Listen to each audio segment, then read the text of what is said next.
Hi viewers, welcome to our channel. ప్రస్తుతం మనతో పాటు సీనియర్ జర్నలిస్ట్ దాము బాలా సన్నర్ వారితో మాట్లాడదాం. నమస్కారం సార్. నమస్తే సార్, చంద్రబాబు గారు మరి ఒక ప్రెస్ మీట్ ఇవాళ ఏర్పాటు చేశారు. అక్కడ తను ఢిల్లీ వెళ్ళబోతున్నట్టు, అక్కడ కూటమి సభ్యులతో మీటింగ్ ఏర్పాటు చేస్తున్నట్టు చెప్పారు. అయితే తర్వాత ఏం జరుగుతుందనేది తర్వాత చెప్తాను మీడియా వాళ్ళకు అని చెప్పారు. దీంతో చాలామంది ఆయన మోదీ గారికి ఏమైనా షాక్ ఇవ్వబోతున్నారా, ఇండియా కూటమితో ఏమైనా చేరబోతున్నారా అని చెప్పేసి క్వశ్చన్స్ రైజ్ అవుతున్నాయి సార్. అసలు ఏం చెప్పారు చంద్రబాబు గారు, ఏం జరగచ్చు అంటారు సార్? యాక్చువల్గా చంద్రబాబు ప్రెస్ మీట్లో ఇంగ్లీష్లో మాట్లాడారు కాసేపు.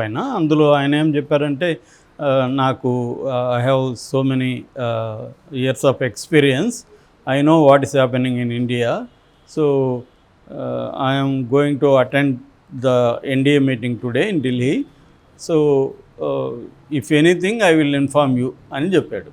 అంటే వీళ్ళు ఏం అడిగారంటే, మీరు ఎన్డీఏలోనే ఉంటారా లేకపోతే ఇండియా కూటమికి వెళ్తారా అని అడిగినప్పుడు ఆయన ఈ మాటలు చెప్పాడు. అంటే ఇది కొద్దిగా క్లియర్గా లేదు, నేను 100% ఎన్డీఏతోనే ఉంటాము, మేము మోడీ నాయకత్వంలో పనిచేస్తాం, ఇలాగ మాట్లాడాలి కదా మామూలుగా. అయితే అలాగ మాట్లాడాలి ఆయన. ఎన్డీఏకి అటెండ్ అవుతున్నాను, if anything I will inform you అన్నాడు. అంటే దీని అర్థం ఏంటి అనేది ఇవాళ ఇప్పుడు చర్చకు వచ్చింది.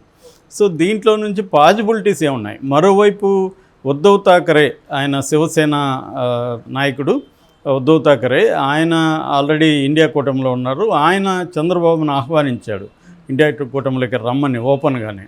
సో మరోవైపు కేసీ వేణుగోపాల్, కాంగ్రెస్ అధికార ప్రతినిధి, ఆయన చంద్రబాబుని కాంటాక్ట్ చేశాడని, అట్లాగే శరద్ పవార్ టచ్లో ఉన్నాడనేది చెబుతున్నారు. అంటే ఇప్పుడు చంద్రబాబు, నితీష్ కుమార్ ఇద్దరు లేకపోతే ఎన్డీఏ కూటమి గవర్నమెంట్ ఫామ్ చేయడం కష్టమైపోతుంది. మామూలుగా అయితే లార్జెస్ట్ సింగిల్ పార్టీగా బీజేపీని రాష్ట్రపతి ఆహ్వానిస్తారు. ఎందుకంటే 240 సీట్లు ఉన్నాయి, కావాల్సింది 272. సో 240 ఉన్నాయి కాబట్టి గవర్నమెంట్ ఫామ్ చేయమని వాళ్ళు ఆహ్వానిస్తారు. వీళ్ళు వెళ్ళి 272 వాళ్ళకి రాష్ట్రపతికి చూపించాలి. సో చూపించి, లేదా టైం అడుగుతారు, టైం నాకు చూపిస్తే గవర్నమెంట్ ఫామ్ అవుతుంది. అయితే నితీష్ కుమార్ అండ్ చంద్రబాబు వీళ్ళిద్దరు కానీ విత్డ్రా అయితే, వీళ్ళిద్దరి సంఖ్య ఎంత ఉంది? చంద్రబాబుకి 16, నితీష్ కుమార్కి 12, సో 28 కానీ వెనక్కి వచ్చేస్తే మోడీకి ఇబ్బంది అవుతుంది. అందుకని మోడీ ఇమ్మీడియట్గా చంద్రబాబుతో టచ్లోకి వచ్చాడు, చంద్రబాబుని అభినందించాడు, ఇవన్నీ చేశాడు.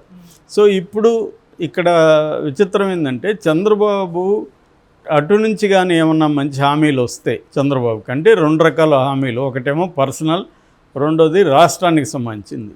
సో రాష్ట్రానికి సంబంధించింది ఏంది? ప్రత్యేక హోదా ఇస్తాము అనేది ఆల్రెడీ వాళ్ళు ప్రపోజల్ పెడుతున్నారు చంద్రబాబుకి. ప్రత్యేక హోదా ఇస్తాము, పోలవరంని కంప్లీట్ చేస్తాం, ఈ 2 చేస్తే మీకు అక్కడ పేరు స్థిరపడిపోతుంది. చంద్రబాబు నాయకత్వంలో ప్రత్యేక హోదా వచ్చింది, పోలవరం కంప్లీట్ అయిందంటే మీకున్న ఇమేజ్ ఆల్రెడీ డెవలప్మెంట్ మీద మీరు ఫోకస్ చేస్తారని ఇమేజ్ ఉంది కాబట్టి మీకు అది ఉంటుంది. ఎట్లాగో మోడీ ఈ 2 పనులు చేయడు అనేది వాళ్ళు హామీ ఇచ్చారు. రెండవ హామీ ఏంటంటే, చంద్రబాబుకి ఉప ముఖ్యమంత్రి లేదా నితీష్ కుమార్కి ఉప ముఖ్యమంత్రి ఇస్తే చంద్రబాబుకి ఇంకేదైనా కీలకమైన, చంద్రబాబుకి కానీ ఆయన చెప్పిన వాళ్ళకి, ఒకవేళ చంద్రబాబు ఇక్కడే నేను ఇంకా రాష్ట్రంలోనే ఉంటాననుకుంటే లోకేష్కి వచ్చు, లోకేష్ అటు వెళ్తానన్నా, లేకపోతే ఎవరు చంద్రబాబు ఎవరు చెప్తే వాళ్ళకి ఏదేమైనా. అట్లాగే ఇండియా కూటమిలో ఒక కీలకమైన పోస్టు కూడా, కన్వీనర్ కైండ్ ఆఫ్ పోస్టు కూడా చంద్రబాబుకి ఇచ్చేట్టుగా అట్లాంటి ఒక ప్రపోజల్ వస్తున్నట్టుగా మనకు తెలుస్తుంది. సో ఇప్పుడు చంద్రబాబు బీజేపీతో ఉండి ఎన్డీఏ కూటమిలో ఉంటాడా? ఎన్డీఏ కూటమి కూడా చంద్రబాబుకి నేషనల్ కన్వీనర్ పోస్టు ఒకప్పుడు వాజ్పేయి టైంలో ఈయన ఉన్న ఇదే ఇప్పుడు మళ్ళీ 25 ఇయర్స్ దాకా అయిపోయింది. 25 ఇయర్స్ తర్వాత మళ్ళీ చంద్రబాబుకి ఇటువంటి ఒక అవకాశం వచ్చింది. సో ఇప్పుడు చంద్రబాబు ఒక ఏంటంటే ప్రీ ఎలక్షన్ కొయిలేషన్లో ఉన్నాడు చంద్రబాబు. కానీ బయటకు వచ్చే అవకాశం ఉందా లేదా? ఎందుకంటే చంద్రబాబు క్లియర్గా చెప్పలేదు, ఎన్డీఏ కూటమిలోనే ఉంటాము, మోడీ నాయకత్వంలోనే పనిచేస్తామనే ఒక క్లియర్గా చెప్పలే. నాకు అనుభవం ఉంది, నాకు అన్ని విషయాలు తెలుసు, నేను ఢిల్లీ వెళ్తున్నాను ఈరోజు, అక్కడ ఏం జరుగుతుందో మీకు చెప్తానన్నాడు. ఇంకా ఓపెన్గా ఉన్నదా? మోడీకి కూడా ఒక సిగ్నల్ ఇచ్చాడా అంటే ఇప్పుడు చంద్రబాబు తనకి డిమాండ్స్ని మోడీని అడిగి పర్సనల్ డిమాండ్స్ అండ్ రాష్ట్రానికి సంబంధించి, సో ఇది మోడీ హామీ ఇస్తే అది కూడా డిక్లేర్ చేస్తే, ఏది ప్రత్యేక హోదా డిక్లేర్ చేసి పోలవరం కంప్లీట్ చేస్తాను హామీ ఇస్తే అప్పుడేమన్నా కలుస్తాడా అనేది, ఎందుకంటే అటుపక్క ఇతనికి ఉంది. కాకపోతే ఇక్కడ రెండింటిని కంపేర్ చేస్తే మనం చంద్రబాబుకి స్టేబుల్గా ఉండేది వచ్చి ఎన్డీఏ, ఆల్రెడీ ఎన్డీఏతో ట్రావెల్ అవుతున్నాడు కాబట్టి ఆయనకి ఏమి ఇబ్బంది ఉండదు.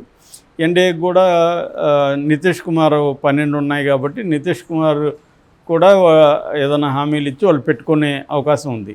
అప్పుడు మోడీకి ఇబ్బంది ఉండదు, రేపొద్దున చంద్రబాబుకి కూడా ఇబ్బంది ఉండదు. చంద్రబాబు జగన్ విషయం కూడా అడగచ్చు, జగన్ని జైల్లో పెట్టించమని కూడా మోడీని అడగచ్చు. మోడీ కూడా ఒబ్లైజ్ చేయొచ్చు, ఎందుకంటే మోడీకి చంద్రబాబు అవసరం, చంద్రబాబుకి మోడీ అవసరం లేదు. ఇప్పుడు ఎలక్షన్ ముందు ఉన్నది, ఇప్పుడు లేదు, ఎందుకంటే ఆయనకే 135 సీట్స్ ఉన్నాయి కాబట్టి ఇబ్బంది లేదు.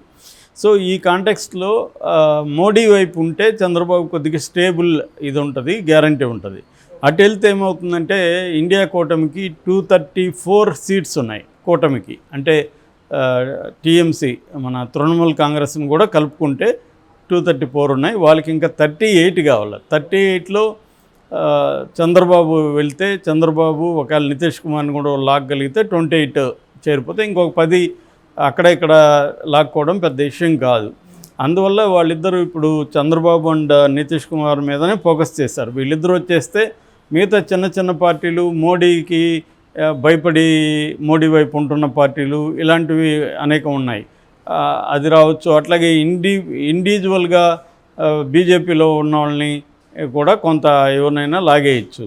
సో ఇటువంటి కాంటెక్స్ట్లో వాళ్ళు చంద్రబాబు అండ్ నితీష్ కుమార్ వీళ్ళిద్దరి మీద ఫోకస్ చేశారు. సో ఇప్పుడు చంద్రబాబు ఎవరి వైపు వెళ్తాడు అనేది ఇక్కడ పెద్ద ప్రశ్న ఉంది. తెలుగుదేశం వాళ్ళు ఏమంటున్నారంటే ఇప్పుడు అలాగే వెళ్తే జనంలో చెడ్డ పేరు వస్తుంది, ఎందుకంటే కోయిలేషన్లోకి వెళ్ళి ప్రీ ఎలక్షన్ కోయిలేషన్లో ఇప్పుడు ఎన్నికలు అవగానే వస్తే చెడ్డ పేరు వస్తుందేమో అనేది ఒక వాదన. అసలు బీజేపీని ఎవడు కేర్ చేస్తున్నాడు ఆంధ్రప్రదేశ్లో? బీజేపీ చంద్రబాబుని అరెస్ట్ చేసిన వెనక, జగన్ అరెస్ట్ చేస్తే దాని వెనక బీజేపీ ఉంది. నిజానికి ఇండియా కూటమి వాళ్ళే ఖండించారు చంద్రబాబు అరెస్ట్ని, బీజేపీ వాళ్ళు ఎవరూ ఖండించలేదు. కాబట్టి చంద్రబాబుకి బీజేపీ శత్రువు తప్ప మిత్రులు కాదు, ఆయనకి ఏదో అవసరం కోసం కలిశాడు. అట్లాగే ఈవెన్ మేనిఫెస్టోలో కూడా 3 ఫోటోలు వేస్తానంటే ఒప్పుకోలేదు. చివరికి ఆ మేనిఫెస్టో తాకడానికి కూడా బీజేపీ నాయకుడు స్టేజ్ మీద రిజెక్ట్ చేశాడు. సో క్లియర్గా వాళ్ళు ఒకవైపు జగన్తో ఉంటూనే తెలుగుదేశంలో బలవంతంగా చేరారు తప్ప మోడీ ఏమీ మనస్ఫూర్తిగా ఇక్కడ చంద్రబాబును ముఖ్యమంత్రి చేయండి, చంద్రబాబు నాయకత్వంలో పనిచేద్దామా ఇక్కడ ఆంధ్రప్రదేశ్లో అని పిలుపు కూడా ఇవ్వలేదు. జగన్ మీద కూడా స్ట్రాంగ్గా మాట్లాడలేదు. ఇవన్నీ ఉన్నాయి. ఇప్పుడు మోడీకి అవసరం కాబట్టి ఆయన ఫోన్ చేయడం ఇవన్నీ చేస్తున్నారు, కానీ బాగానే ఇబ్బంది పెట్టారు అన్న ఒక ఇది కనిపిస్తుంది. సో దీని నుంచి చంద్రబాబు నాకు తెలిసి ఓపెన్గా ఉండొచ్చు, ఏది మనకు బెటర్ ఆప్షన్ అనే దానికి టైం తీసుకోవచ్చు. ఒకవేళ ఇండియా కూటమిలోకి వెళ్ళినా తన ప్రత్యేక హోదా ఇవ్వకపోతే రేపొద్దున ఇండియా కూటమిలో నాకు ప్రత్యేక హోదా ఇవ్వను అంటున్నారు, అందుకని రాష్ట్ర ప్రయోజనాల కోసం నేను అటు వెళ్తానని అటు వెళ్ళిపోవచ్చు. ఇదైతే ఉంటుంది. మరి మోడీ వాళ్ళు ఇట్లాంటివి అనేకం చూశారు కాబట్టి వాళ్ళకి కూడా ఇది ఉంటుంది కాబట్టి ప్రత్యేక హోదానో లేకపోతే కనీసం బుందేల్ఖండ్ ప్యాకేజో ఏదో ఒకటి అనౌన్స్ చేయాలన్న పరిస్థితి అయితే ఉంది. ఏదేమైనా ఇది రాష్ట్రానికి కూడా మంచి ఒక తరుణం అని చెప్పొచ్చు. ఎందుకంటే రాష్ట్ర ప్రయోజనాలు గతంలో కూడా జగన్ మన మద్దతుతో కానీ అక్కడ గవర్నమెంట్ ఫామ్ చేస్తే ప్రత్యేక హోదా తెచ్చుకోవచ్చు, నాకు 25 ఇవ్వండి అన్నాడు, 23 ఇచ్చారు. కానీ అక్కడ ఇతని మద్దతు లేకుండానే మోడీకి సొంతంగా 303 వచ్చేసాయి. కాబట్టి అప్పుడు జగన్ కూడా ఏం చేయలేని పరిస్థితి. సో ఇప్పుడు చంద్రబాబు మీద డిపెండ్ అయ్యే పరిస్థితి ఉంది కాబట్టి చంద్రబాబు చేయొచ్చు. మరి అది చేయగలుగుతాడా దృఢంగా నిలబడి చంద్రబాబు, లేదో మోడీకి సరెండర్ అయిపోతాడా? ఒక్కసారిగానే ఈ హామీలు లేకుండా కానీ చంద్రబాబు గవర్నమెంట్లో చేరిపోతే ఇంకా మళ్ళీ గవర్నమెంట్ నుంచి బయటికి రావడం అనేది కొంత ఇబ్బంది అవుతుంది. అది కొంచెం రప్చరింగ్గా ఉంటుంది అన్నమాట చంద్రబాబుకు కూడా. సో ఇప్పుడే చంద్రబాబు ఆచితూచి నిర్ణయాలు తీసుకోవాలి. ఎందుకంటే ఇది అతనికి మంచి ఆపర్చునిటీ. సో ఇప్పుడే మోడీతో ఈ రాష్ట్రానికి సంబంధించి ఏవేవి ఉన్నాయో పెండింగ్ వ్యవహారాలన్నీ అవన్నీ కూడా మోడీతో మాట్లాడుకొని హామీలు ఇచ్చిన తర్వాతే నేను మీతో ట్రావెల్ అవుతాను అని చెప్పగలిగితే మాత్రం రాష్ట్రానికి మంచి ప్రయోజనకరంగా ఉంటుంది. మరి చంద్రబాబు చేస్తాడా లేదో చూడాలి. లేదు ఇండియా కూటమికి వెళ్ళిపోయినా కూడా ఆశ్చర్యం లేదు. నితీష్ కుమార్ వెళ్ళిపోతే చంద్రబాబు కూడా వెళ్ళిపోయే అవకాశం ఉంది. ఎందుకంటే అది బెటర్. ఆల్రెడీ రాహుల్ గాంధీ ఎప్పుడో చెప్పాడు నేను ప్రత్యేక హోదా ఇస్తామని. ఇప్పుడు ఇండియా కూటమి వాళ్ళు కూడా చెప్తున్నారు. కాబట్టి చంద్రబాబుకి మోడీతో ట్రావెల్ అవ్వడం కంటే కూడా ఇండియా కూటమిలోనే ఎక్కువ ఫ్రెండ్స్ ఉన్నారు. కాబట్టి అది కూడా మంచి ఆప్షనే. ఏది ఎంచుకుంటాడనేది చూడాలి మనం. Okay sir, thank you so much.